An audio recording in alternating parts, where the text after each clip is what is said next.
Hello everyone, thank you for returning to the channel and continuing to follow this emotional journey. In today's episode, we will witness new twists in the challenging love story of single mother Ly Hoi-ca and police officer Hung, two souls who seem to have finally found peace, yet fate once again places them at unexpected crossroads. To recap briefly, in the previous episodes, Tony, the little boy who has always been Hoi-ca's greatest source of strength, unfortunately suffered a serious accident. The days in the hospital were haunting, as every heartbeat, every faint breath of Tony's made Hoi-ca's heart ache with worry. Thankfully, after many long, difficult days, he finally overcame the danger, and the doctors allowed him to leave the hospital to continue recovery at Ha's mother's home. In the first days of returning to daily life, Hoi-ca felt somewhat relieved. She went back to her familiar work, tending the garden, harvesting crops. Each branch of vegetables, each grapefruit she picked seemed to soothe the wounds in her heart that had yet to fully heal. Though Tony still needed careful care, his innocent smile slowly returned. This little light became the driving force that helped Hoi-ca remain strong. Meanwhile, Hung, the man who had always stood behind her as a protector, had to return to his unit after a short leave. Once again, he put on his uniform and continued his duty far away, leaving behind endless worries and longing. On cold nights of guard duty, in his mind, he could not stop seeing the image of Hoi-ca, fragile yet resilient, and the sparkling eyes of little Tony. He reminded himself that all his efforts were for the small but sacred home awaiting him back in the village. Just when they thought they could find peace after so many storms, fate refused to let them rest. An unexpected incident struck, like an invisible blade cutting into the bond of trust that once seemed unshakable between Hoi-ca and Hung. Careless words, unresolved misunderstandings slowly created a gap. Hoi-ca found herself torn. On one side was the trust she had poured all her heart into giving Hung, and on the other was the fear of being abandoned and hurt once more. As for Hung, facing relentless challenges, he too had to make a difficult choice, between the disciplined duty of a soldier to his country and the love he devoted to the woman he cherished. Work pressure, distance, and even outside rumors gradually pushed him and Hoi-ca further apart. Will Hoi-ca and Hung be steadfast enough to overcome this new trial, or will that fragile crack grow into an irreparable divide? What will become of their love when trust begins to falter? Stay tuned for today's full episode to discover what lies ahead. Don't look away, every moment carries unexpected surprises. After a brief period of leave, Hung was forced to say goodbye to Hoi-ca and Tony. Every line on his face revealed his regret. As the three stood by the porch, with the evening breeze rustling through the trees, the sorrow of parting seemed to weigh down the air. Hoi-ca tried to smile, encouraging him to leave with peace of mind, but her tear-red eyes betrayed the aching heart within. Tony was far too young to understand what was happening. His tiny hands clung innocently to his father's, his clear eyes staring at Hung without blinking, as if wanting to ask something he could not yet put into words. That innocent gaze made Hung's heart tighten. He bent down, held his son close, pressed his cheek against the soft baby hair, and whispered a promise that he would return soon. Then Hung turned to look at Hoi-ca for a long while, as if wanting to etch her image into every moment. Without a word, they both understood that their love would once again have to endure the test of time and distance. The next day, Hung returned to his unit, both determined and heavy-hearted. Wearing his crisp uniform, he quickly adapted back to work, for the responsibility of a soldier never allowed him to slacken. After acknowledging his past achievements, his superiors entrusted him with new tasks, this time more difficult and demanding. He was assigned to survey remote areas, where people's lives still carried much hardship and backwardness. On winding dirt roads covered in red dust, Hung and his teammates visited each small village. He patiently listened to their everyday stories, explaining the importance of obeying the law, living with civility, and limiting alcohol to protect their health. He also educated families about family planning, helping them understand that having children in moderation not only benefited their own households but also contributed to reducing poverty and building stronger communities. At the end of each workday, Hung returned to his simple lodging with weary legs, but his heart always turned toward the small home in his village. In the short letters he sent back to Ha-I-Ca, he constantly encouraged her to stay strong, to take good care of Tony and of herself. For he knew, their love could only survive the storms if both of them held on firmly, side by side. Yet, would the long days of separation make Ha-I-Ca feel adrift? Would the challenges ahead shake the trust that once seemed unshakable? The answer still lies ahead, and we will wait in the coming episodes to discover what fate has in store for the love of Ha-I-Ca and Hung. As for Ha-I-Ca, after seeing Hung off, she returned to her daily rhythm of life. Each morning, the crowing of roosters echoed throughout the village, waking her up. Gently, she carried Tony in her arms, tenderly dressed him, and took him to the small kindergarten at the head of the village. Though reluctant to part, the innocent sparkle in Tony's eyes as he watched his mother leave always gave her strength. Back home, Ha-I-Ca began another busy day. Wearing her conical hat and carrying a bamboo basket, she stepped into the lush green garden. The rows of crisp cucumbers were ready for harvest, their green fruits hiding beneath the leaves. Ha-I-Ca bent down, carefully selecting each one, her hands both familiar and skillful. To her, every cucumber was more than produce, it was her effort, her hope, the means to raise her child. She sorted them meticulously, leaving none that were bruised or worm-eaten. As the basket filled up, Ha-I-Ca wiped the sweat from her forehead and hurried to the market. In the village market, everyone was familiar with her gentle demeanor and smiling eyes. Her small stall quickly attracted customers. Some praised the freshness of her cucumbers, others admired her honesty, so everyone was happy to support her. In just a short morning, the basket of cucumbers was sold out, leaving a light smile on her face. By noon, she returned home, prepared a simple meal, and tried to rest a little. Yet, as the woman bearing the weight of her family, Ha-I-Ca rarely allowed herself to be idle. In the afternoon, she busied herself cleaning the yard, weeding, tending the rows, and sowing new seeds. She hoped her garden would thrive even more, both to provide extra income and fresh vegetables for Tony to grow up healthy. Standing in the middle of her garden, she lifted her gaze to the high blue sky, her heart sinking slightly. The image of Hung in his uniform appeared again in her memory, along with promises yet unfulfilled. She knew she had to remain strong, for only then could she be both father and mother, the pillar her little son needed.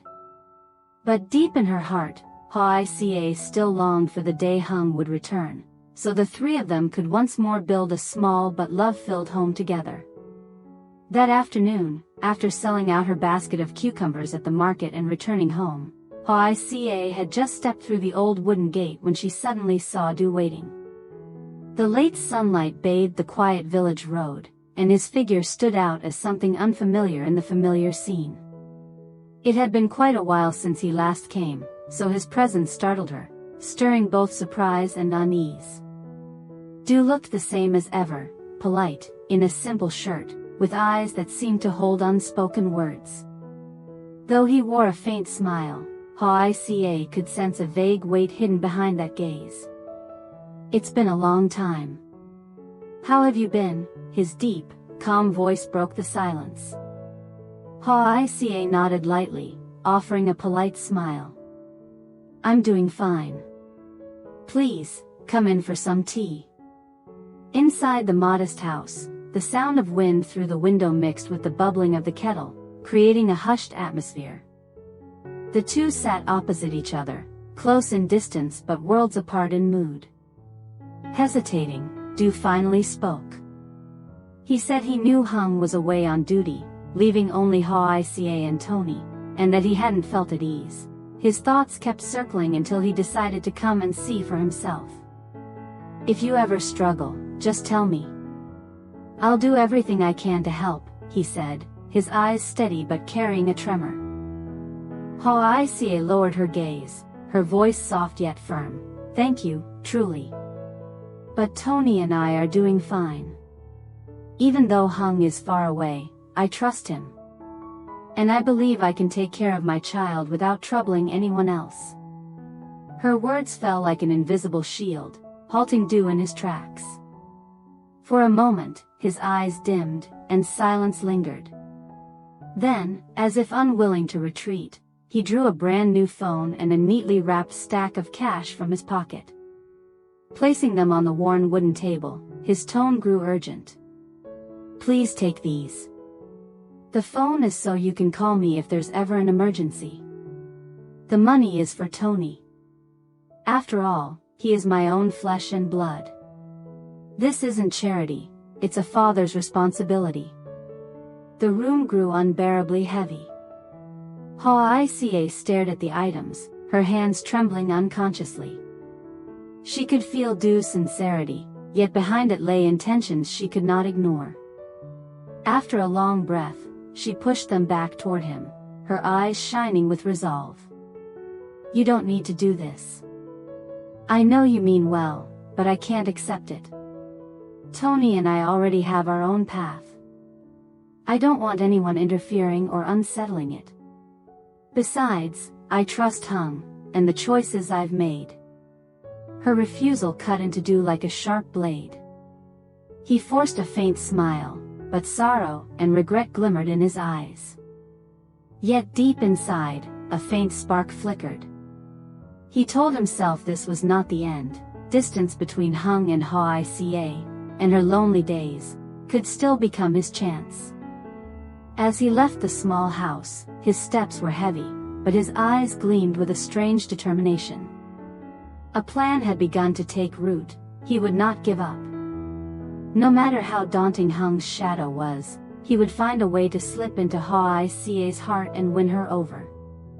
Behind the closed door, Hoasia sat in silence, staring at the empty table where the phone and money had just been. She let out a quiet sigh, a nameless sadness stirring within her. Though she had firmly refused, she knew Du's presence would not end here. In the days ahead, she would have to face even greater storms. Faced with Hoasia's firm rejection, Du reluctantly left. Yet deep inside, he had no intention of giving up. On the contrary, her refusal only fueled his determination, as if it were a challenge he was destined to conquer. From that day on, almost every afternoon, Du appeared at Hoasia's gate. At first, he brought small household items, bottles of cooking oil, bags of rice, packets of sugar.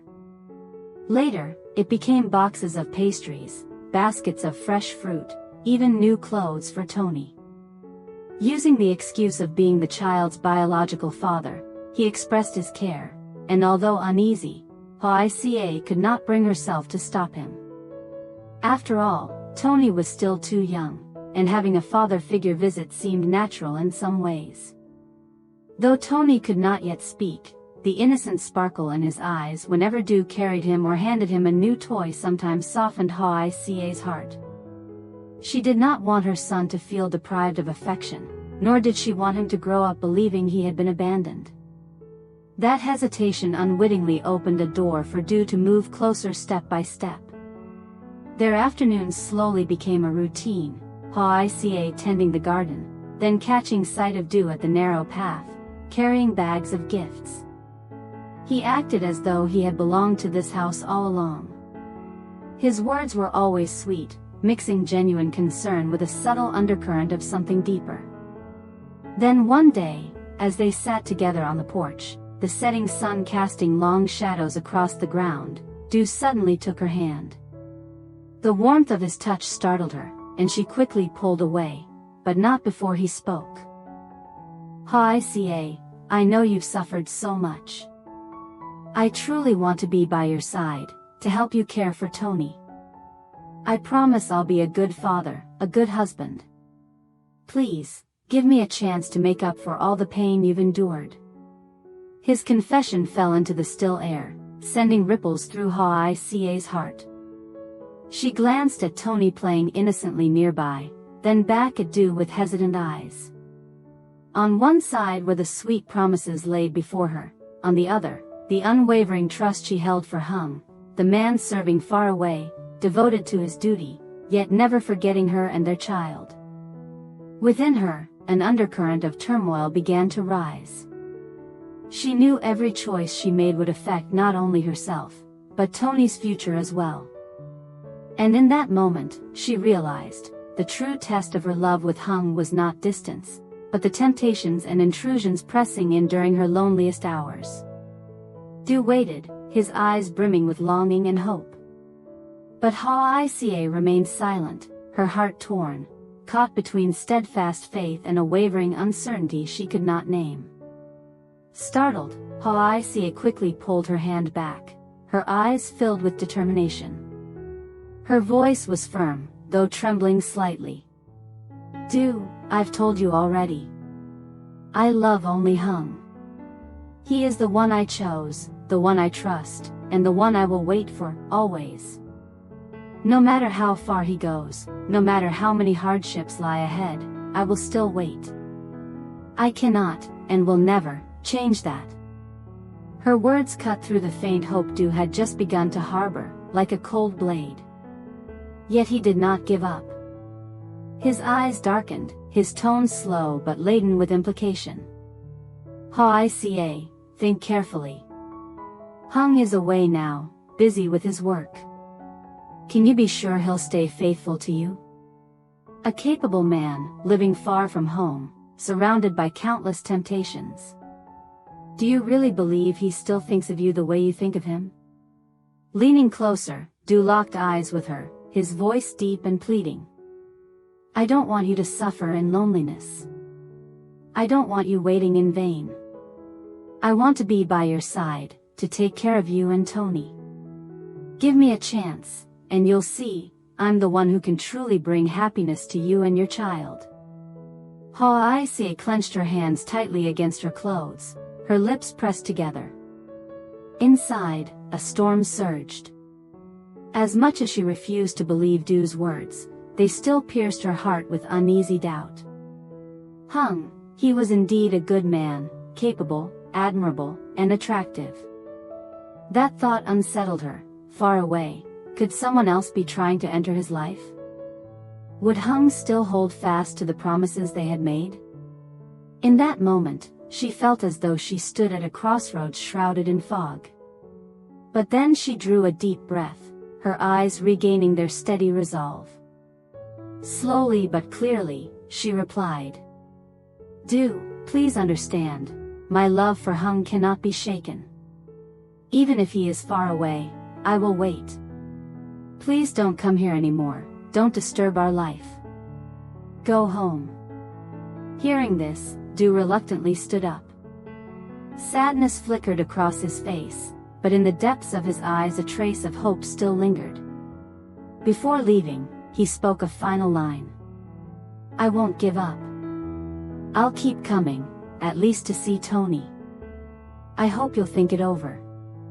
His figure slowly disappeared beyond the trees, leaving the yard in silence.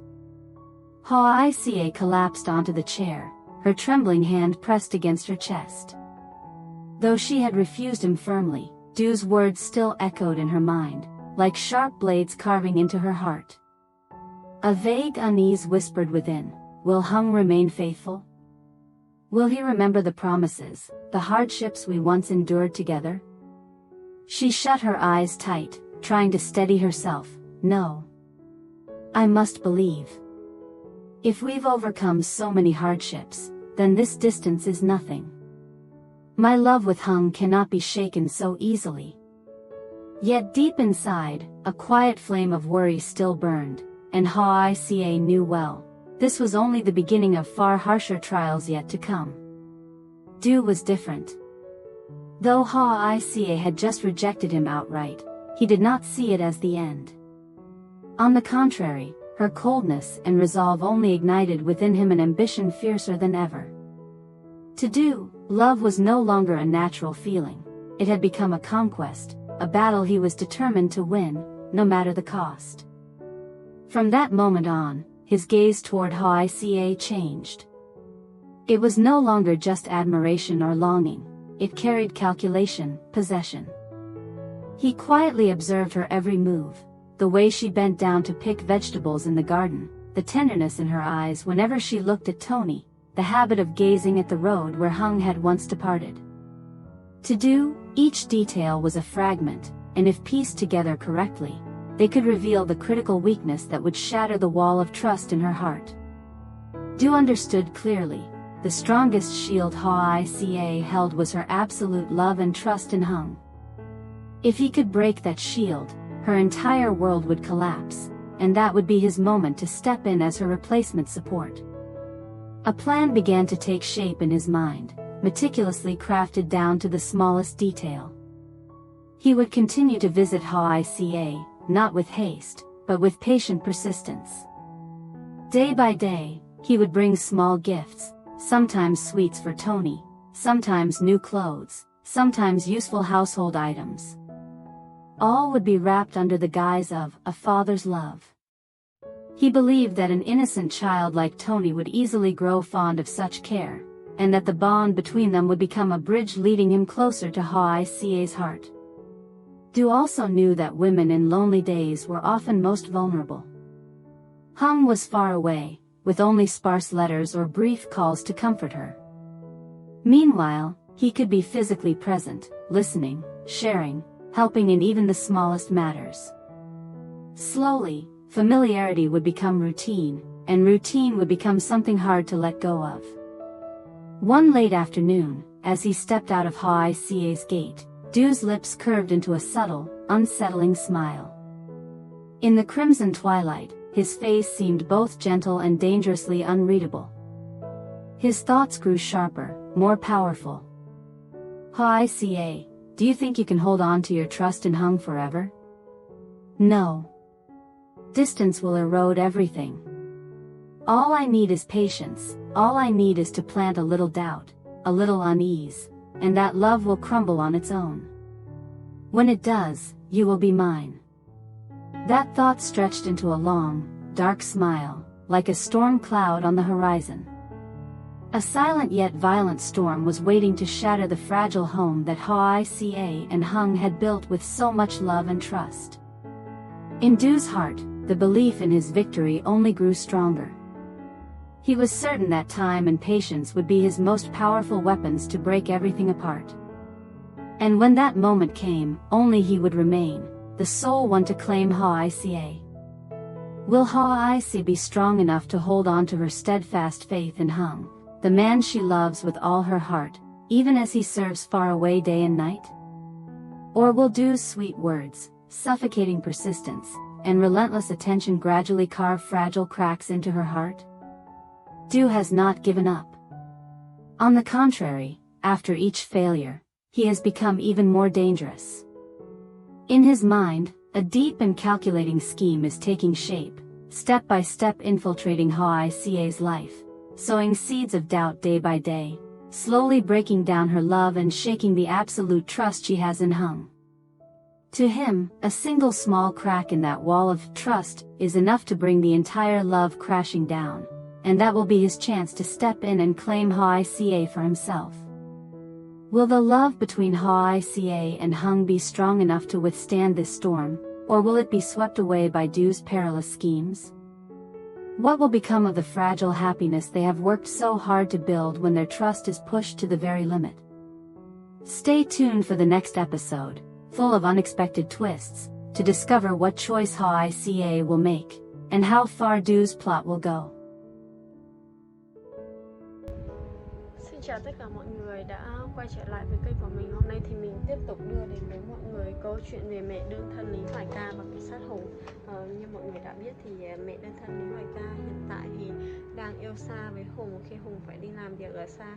Và hôm nay thì Đô, người mà bấy lâu không đến tìm cô thì đã đến tìm cô. Đô thực ra thì cũng là bố ruột của Tony, và trước đó thì hai người có chút hiểm khích, nhưng hiện tại thì đã cố gắng để sống hòa thuận với nhau. Tuy nhiên Đô thì vẫn yêu thương và muốn tiến tới với Hoài Ca từ rất lâu rồi, nhưng mà bị Hoài Ca từ chối, và Hoài Ca trong lòng thì chỉ có Hùng.